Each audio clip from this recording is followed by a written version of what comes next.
YouTube family, आप सभी का स्वागत है हमारे चैनल पर यमएसटी ब्लॉग। और आप सभी को श्री राधे राधे। भगवान से मैं प्रार्थना करती हूँ आप लोग हमेशा खुश रहिए और स्वस्थ रहिए। और मैं भी स्वस्थ हूँ कहने के लिए, पर हूँ नहीं बहुत ज़्यादा। मेरा तबीयत थोड़ा सा ख़राब है। एक परेशानी हो तो बता भी दूँ, 2-4 परेशानियाँ हैं, पर बता देती हूँ।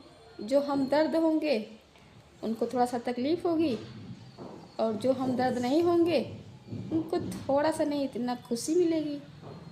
ठीक है, अपनी अपनी सोच है, अपनी अपनी भावना है। जैसी आपकी सोच हो आप उसी में तरक्की करते रहो। बस मेरी यही प्रार्थना रहती है कि आप जैसा भी सोचो उसी में आप आगे बढ़ते जाओ। बस अच्छा सोच रहे हो तो अच्छे में आगे बढ़िए, और गलत सोच रहे हो किसी के प्रति तो गलत में आगे बढ़ते जाइए। मतलब कि आपकी तरक्की होना चाहिए हर हाल में। अब अगर थोड़ा सा भी मैं कहीं गलत बोल रही हूँ तो मेरे भाई बहन कमेंट भी कर सकते हैं कि नहीं आप अच्छे से नहीं बात कर रही हो, तो मैं अच्छे से बात कर रही हूँ। जो सच्चाई होती है मैं वही बोलती हूँ। मेरा चैनल ये सच्चाई का, मेरा चैनल यहाँ दिखावा और झूठ ये सब नहीं है यहाँ पर। तो फिर मैं गई थी मार्केट, मतलब कि डॉक्टर के यहाँ, अभी दिखा कर आई हूँ। ये दांत दर्द हो रहा है, यहाँ पे 1 महीने से दर्द हो रहा है। पहले मैं सारी परेशानियाँ झेलती हूँ, इसके बाद फिर डॉक्टर के यहाँ जाती हूँ, क्योंकि मुझे डॉक्टर से डर बहुत लगता है। मुझे लगता है, लगती जो भी है आए बस। तो यहाँ पे आई हूँ, अभी जो नया मकान बनना है वहाँ पे आई हूँ। तो भी ऐसे अकेले बैठी हूँ, बहुत दिनों के बाद आई हूँ ब्लॉग में। तो आप लोग मेरी जो वीडियो है ब्लॉग है देखा करिए। थोड़ा सा मैं डरती भी हूँ, डर डर के बनाती हूँ। समाज को, लोगों को इतना मैं खुल के नहीं आ पा रही हूँ, पर आप लोग का सपोर्ट रहेगा तो मैं धीमे धीमे आऊँगी। ऐसा भी नहीं है कि नहीं आऊँगी। और ऊपर छत पर वो हो रहा है थोड़ा सा पुट्टी, अभी पुट्टी कर रहे हैं फर्स्ट बार, अभी सेकंड करना बाकी है। धीमे धीमे काम चलता रहता है। आप लोग को तो पता है कि जब घर बनवाओ तो बहुत सारे पैसे लगते हैं, इतना पैसा इकट्ठा होता नहीं है।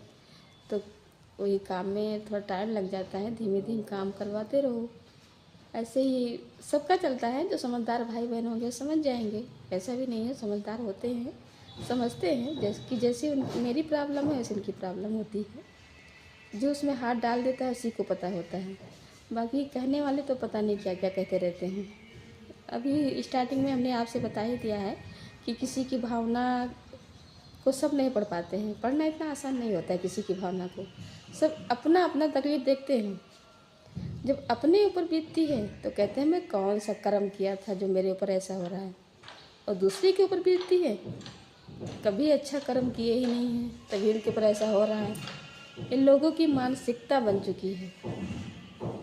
मतलब सबकी नहीं कह रही हूँ, इसमें से 20% लोग अभी अच्छे हैं, मैं सबको नहीं कह रही हूँ। अब जो ऐसे होंगे वो अपने आप को सोच लेंगे, जो नहीं होंगे वो कहेंगे, वो समझ जाएंगे कि नहीं मुझे तो नहीं कहेंगे। यही सब दुनिया है। और बस चलता रहे। बाकी इधर दांत में दर्द भी है, अभी फीवर भी है, मतलब बुखार है, सर्दी है, बहुत सारी परेशानियां हैं। इसी वजह से मैं ब्लॉग में आती भी नहीं हूँ। आज मैं बहुत दिनों के बाद मैं आ गई हूँ कि लाओ अच्छा बात कर ही लेती हूँ आप लोगों से। और ये जो रखा है पीछे देख रहे हो ना, यहाँ से यहाँ तक सूर्य ऊर्जा रखा हुआ है। अब आप कहोगे किसका, मैं बता दे रही हूँ किसका रखा है। अभी मेरे गृह प्रवेश का पूजा नहीं हुआ है। जब पूजा होगा तो इस पर पूरा वीडियो आएगा। ऐसा नहीं कि नहीं आएगा, पूरा नहीं आएगा, थोड़ा बहुत आएगा। हो सकता है मैं ज़्यादा व्यस्त रहूँ तो पूरा वीडियो नहीं लेकर आ पाऊँगी, थोड़ा बहुत तो लेकर आऊँगी। क्योंकि जो ब्लॉग बनाते हैं यूट्यूब पर हैं वो अपने घर का लेकर आते हैं। तो ये रखा हुआ है। एक लोग हमारे तिवारी जी के व्यवहार में आते हैं, तो उन्होंने कहा कि मुझे रखना है। तो तिवारी जी कह रहे कि रखना है, क्या करूं क्या करूं। तो हमने मना किया कि नहीं नहीं रखना है, अभी गृह प्रवेश का पूजा नहीं हुआ है। मेरे हाथ में दर्द होने लगता है, पर तिवारी जी माने ही नहीं।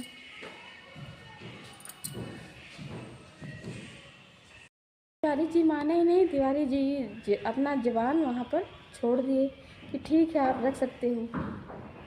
अब औरत तो वही औरत होती है जो अपने आदमी का मान मर्यादा रखते हुए हर काम करे। तो जब उन्होंने ज़बान डाल दिया तो मैं इतना जिद नहीं कर सकती हूँ कि ना रखिए। तो मैंने कहा ठीक है, रखने तो दे रही हूँ पर एक शर्त पे, उनसे पैसा नहीं लेना है। हिम्मत वाली हूँ, ऐसे आप मत समझिए मुझे। अगर मुझे लालच होता ना तो ऐसे नहीं आती मैं। और जो मेरे क्लोज में होंगे, जो हमें आज 2 साल से देख रहे हैं, वो समझ जाएंगे कि मैं कैसी हूँ। अगर लालच होता थोड़ा नहीं इतना भी, तो इतने का मैं 3 महीने का किराया ले सकती थी। और मेरे ज़ुबान से निकला कि नहीं, मुझे पैसा नहीं चाहिए। बहुत बड़ी बात होती है कि कोई अपना 1 महीने से मकान, 1 साल से मकान बनवा रहा है, 1.5 साल से। ये फेस यहाँ पे काला पड़ गया है। यहाँ पे आते जाते बनवाते बहुत मेहनत हमने किया है घर बनवाने में। मेरे आँखों से आंसू आ जाएगा अभी, ज़्यादा मैं भावुकता में चली जाती हूँ। पर बनते ही जैसे मतलब खड़ा हुआ प्लास्टर हुआ, ऐसे ही कोई आ रहा है और उसको मैंने कहा आप रख लीजिए, समझिए कि आपका है। मैंने ऐसे ही कहा, सच बता रही हूँ। तो उन्होंने ये भी कहा कि नहीं, मेरा कैसे हो सकता है, आपने बनवाया है, आपने मेहनत किया है। तो मैंने कहा नहीं, 3 महीने के लिए आप समझ लीजिए कि आपका है और आप रख लीजिए। तो उन्होंने कहा कि मुझे पूरा व्यवस्था इसमें नहीं मिल रहा है। तो मैंने कहा कि जब आपका मकान है तो जैसा भी है अब आपका है, और पूरा व्यवस्था नहीं है तो भी आपको अपने मकान में रहना है। ऐसे मैंने सामने वाले से बात किया फ़ोन से। अभी मिली नहीं हूँ, जबकि वो पढ़े लिखे हैं, न्यू में है अभी, मतलब कि कम एज वाले हैं, पढ़े लिखे में हैं। अब वो मुझे कितना महान समझते हैं वो तो उनकी सोच जाने, पर समझेंगे तो। क्योंकि इंसानियत इतना भी अभी नहीं गया है कि कोई किसी के बारे में समझ ही ना पाए। जिसके पर आप एक बार एहसान कर दोगे वो समझेगा, ऐसा नहीं कि नहीं समझेगा। इतना भी ख़राब कोई नहीं हो सकता है, मुझे विश्वास है। और बाकी मैं कोई एहसान भी नहीं की हूँ, ये भी नहीं कहूँगी कि मैंने एहसान किया उनके ऊपर। वो कह रहे थे कि नहीं, मैं पूरा पैसा देने के लिए तैयार हूँ, तो मैंने ही मना किया, नहीं कि मुझे नहीं चाहिए। बाकी और कोई बात नहीं है। एहसान मैंने नहीं किया, एहसान करने के लायक मैं हूँ भी नहीं। जब भगवान किसी को देते हैं तभी कोई एक रूम, एक कमरा खड़ा कर पाता है, इतना आसान नहीं होता है। पूरी उम्र बीत जाती है, कोई एक मकान, एक रूम खड़ा नहीं कर पाता है। तो बहुत संघर्ष के बाद जो खड़ा होता है उसके तो आँखों में आंसू आ ही जाएगा। और बाकी जो खड़ा कर लिया आसानी से, उसकी आँखों में आंसू नहीं आएगा। पर बहुत सारी बातें हैं और सबके ज़िंदगी में होती हैं, ऐसा नहीं कि मेरे ही ज़िंदगी में है, सबके ज़िंदगी में होती है थोड़ा सा उथल पुथल। कोई मैं ही नहीं हूँ, पर मुझे लगता है कि मेरा ही भारी है। सबको लगता है मेरा भारी है, पर नहीं, मैं सामने वाले का देखती हूँ तो लगता है नहीं, मेरा उनसे हल्का है, उनका मुझसे ज़्यादा भारी है। और मेरे हाथ में दर्द हो रहा है। मेरे भाई बहन 2 साल पहले चोट भी लग गया था ना एक्सीडेंट की वजह से, तो दर्द भी होने लगता है, तो बहुत दर्द होता है। और डॉक्टर क्या है, मैं गई थी, मेरा बच्चा लेकर गया था, वो छत पे है, मैं नीचे हूँ यहाँ पे। ये चेयर उन्हीं का है, जिसका ये है सामान, उन्हीं का ये चेयर है।